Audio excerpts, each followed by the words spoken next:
Kumusta mga amigo? Ito pong muli ang inyong Kuya Bro. Magbabahagi sa inyo ng guitar tutorial part 5. Kung natatandaan ninyo, 2 taon na yatang nakakaraan noong ako ay magturo at ngayon ay gusto ko pong ipagpatuloy. Sana nandyan pa rin kayo.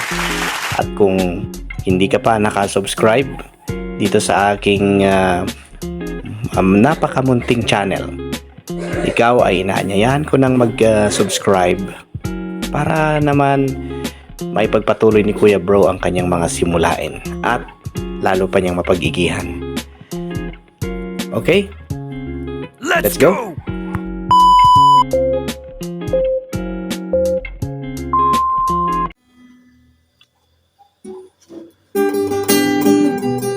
Hello guys! Okay, ito na po ang part 5 ng ating guitar tutorial.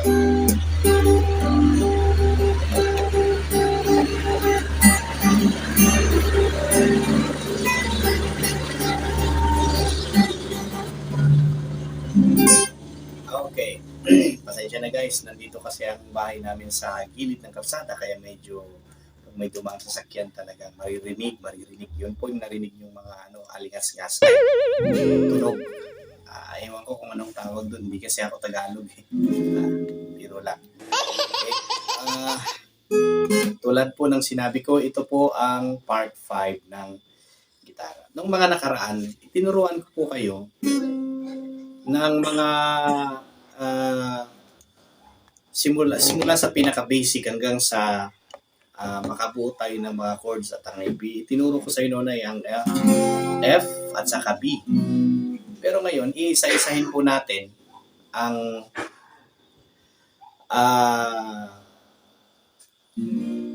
itong mga bar. Simula dito sa first fret hanggang dito. Okay, gusto ko lang pong ipaalam sa lahat o ipaalala na tayo po ay umiikot lamang sa 7 major chords. At ang 7 major chords na yun ay ang A, B, C, D, E, F, G. Ayan. So ano naman po ito? Ano naman ito? Ito.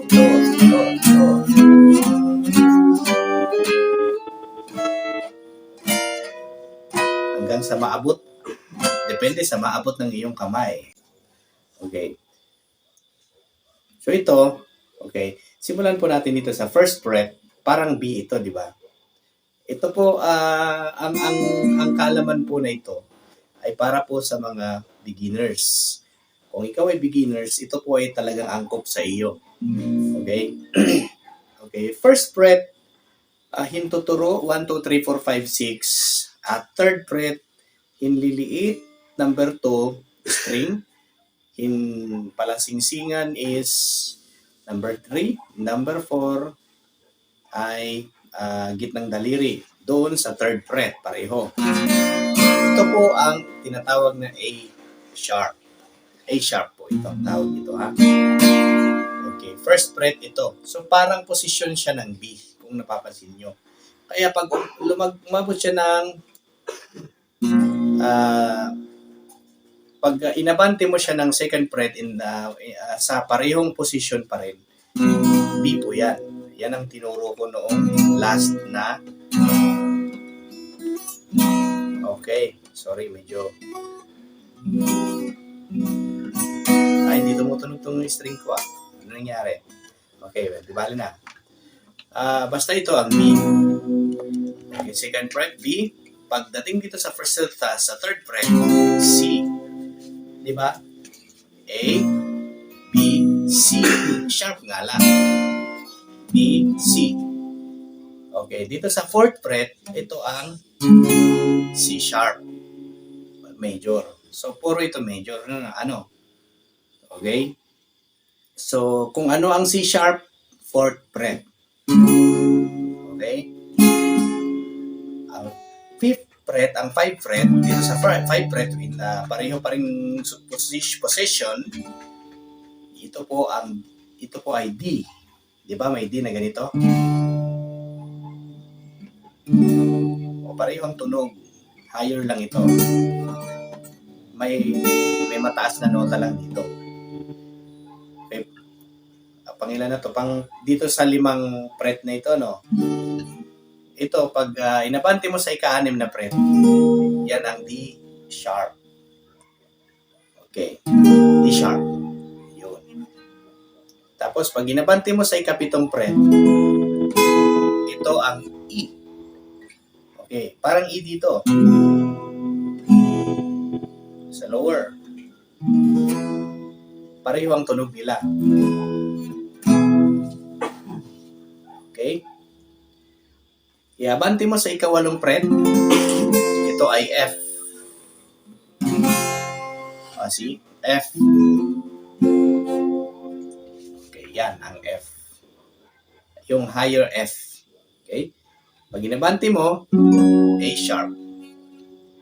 Pag inabante mo pa, sa ika-9 na fret na ito. Ika-10 fret, G pa rin ito. G na ito. Okay? Di ba magkatunog? Okay, ibante mo pa siya, G sharp. At iabante mo pa siya, pupunta na siya sa A. Yung A na flat na ganito.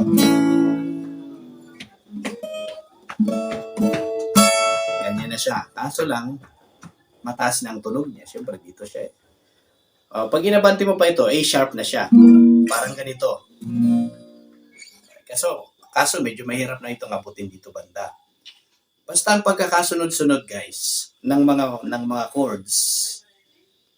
Basta ganitong position, A sharp, B, C, C sharp, D, D sharp, E, F, F sharp, G, G sharp, A sharp, then B. Anong susunod sa B? Siyempre C. Dito. Kaso hindi, mahirap na ito kung hindi naman kailangan abutin ito ng ganitong posisyon. Kasi ito pang higher, pang higher octave ito dito banda eh. Yung mga ganito. Okay. So sa ngayon, yan lang muna guys ang ating pwedeng ibahagi at abangan po ninyo ang part 6 at ipapaliwanag ko po sa inyo ng abot ng aking makakaya ang marami pang kaalaman at mga bagay-bagay na pwedeng tuklasin sa gitara. Okay?